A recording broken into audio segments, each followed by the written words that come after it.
My name is Beverly Bischoff. I'm a certified strength and conditioning specialist and exercise physiologist at Peak Health and Fitness through the University of Utah.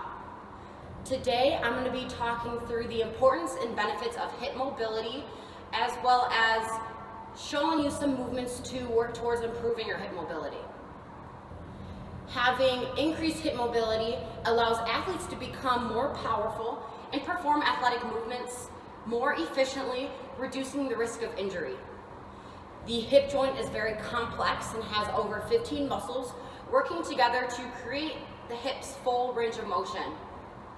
Having a lack of hip mobility in general population individuals can cause you to perform lifts and exercise movements incorrectly, which can increase our risk for injury, specifically back injury. Back injury, it can be chronic and cause us to decrease our physical activity over time. So by working towards reducing our risk, we can move forward as lifelong athletes and exercisers. So before you start working on hip mobility, it's really important that you warm up, increase the core temperature, and allow our body to move more freely. I'd recommend jump roping in place, whether or not you have a jump rope available, going for a short jog, or performing dynamic movements again to increase our core temperature, raise the heart rate, and allow our body to move more freely during these movements. Okay, so again, we start with a general warm-up, and then we're going to move into some dynamic movements before performing static stretching to increase our hip mobility. The first movement is going to be an internal and external rotation. So what we're going to do is we're going to create a Z shape with our legs. Notice how we have the inside of one leg up, the opposite leg facing down towards the ground. And you can either maintain an upright torso by engaging the core, or you can place your hands behind you with soft elbows to help reduce the stretch in the hips. Based on your ability, do whatever feels comfortable for you. So from this position, we are going to work to move our legs into the opposite position. So again, either hands behind or engaging the core to keep that torso upright. We're going to be rotating through the hips so that we draw the opposite legs inside to the ground, exposing the top of our opposite leg towards the ceiling. Now all you're going to do is move back to back through both of these positions. Good control. Again, either arms up or arms behind. About 5 reps each direction. Nothing should be painful, mild discomfort at worst. Again, focusing on control.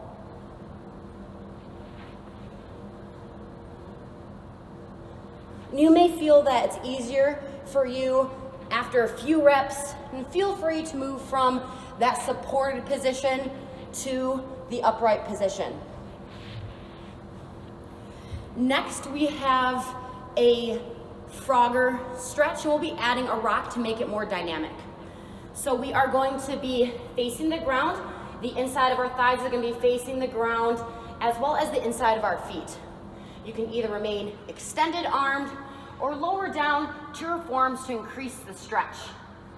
You may feel the stretch here. If you need to go a little deeper, feel free to widen the legs a little bit more. Keeping our chest square to the ground, we're going to be shifting our weight forward and backward, increasing the stretch in our hips. Good control throughout all these movements. Nothing should be painful, mild discomfort at worst. Make those adjustments to extended arm or reducing the intensity of the stretch at the hips by drawing your legs a little closer together.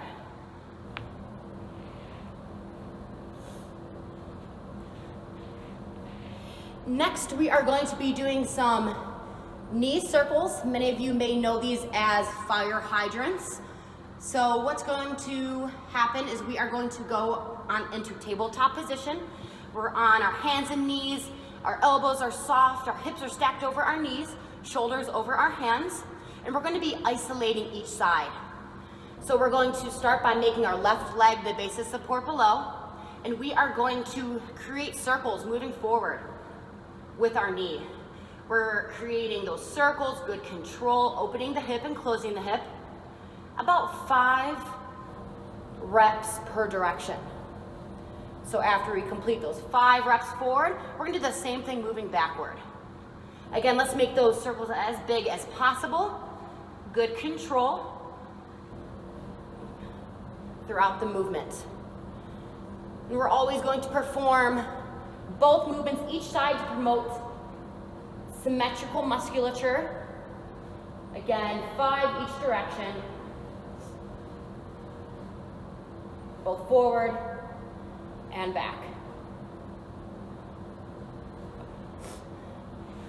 So next we are going to move into a dynamic piriformis stretch. The piriformis is a muscle that runs across our glute and can inhibit our hip mobility, and it is a very common area for tightness in the body. So we're going to be laying on our back, starting with our knees towards the ceiling. We're going to isolate one side at a time once again. So to start, let's take the outside of our right foot to the top of our left knee, creating a 4 shape. So from here, we are going to use our hand to press on the inside of our knee, opening, and then letting our muscles draw that knee back. So you're creating that resistance with your hand, letting it come back to the top. Again, I recommend about 5 reps per side, making sure that we do both sides as well.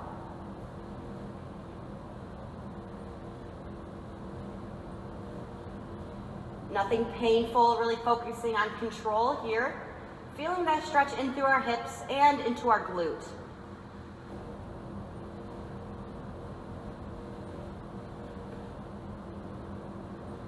Awesome job. Now we're going to move into a variation of lizard pose. Again, we're going to be making this one dynamic as well. So we are going to come onto our hands and knees once again. This time, we're going to come up to an upright kneeling position. From here, we're going to step our left foot in front, creating a lunge position. And from here, we're going to inhale and exhale, starting with that exhale, lunging forward, feeling a stretch in our hips, coming back to the top. Good control here, making sure that as our knee moves forward, it's staying over the toe.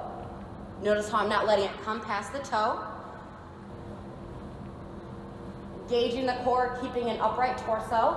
We're going to perform again about 5 reps on each side.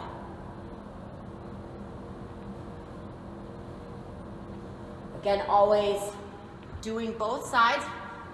Exhale to extend. Inhale, back to the top. Good control. Focusing on our breath here.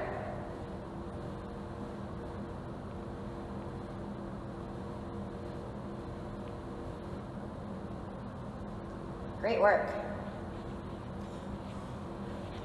So today we went over some dynamic movements to help improve dynamic hip mobility. Ultimately working to increase the range of motion through our hips, we're able to translate that to athletic performance, activities of daily living, as well as injury prevention within and outside of a gym setting. Again, before moving through any of these dynamic movements, make sure that you engage in a warm-up, get that core temperature up, maybe get a little sweat going so that we reduce our risk for injury while working to increase our mobility. Again, my name is Beverly Bischoff. I'd like to thank you all for joining me today and hope everyone is healthy and well. Thank you.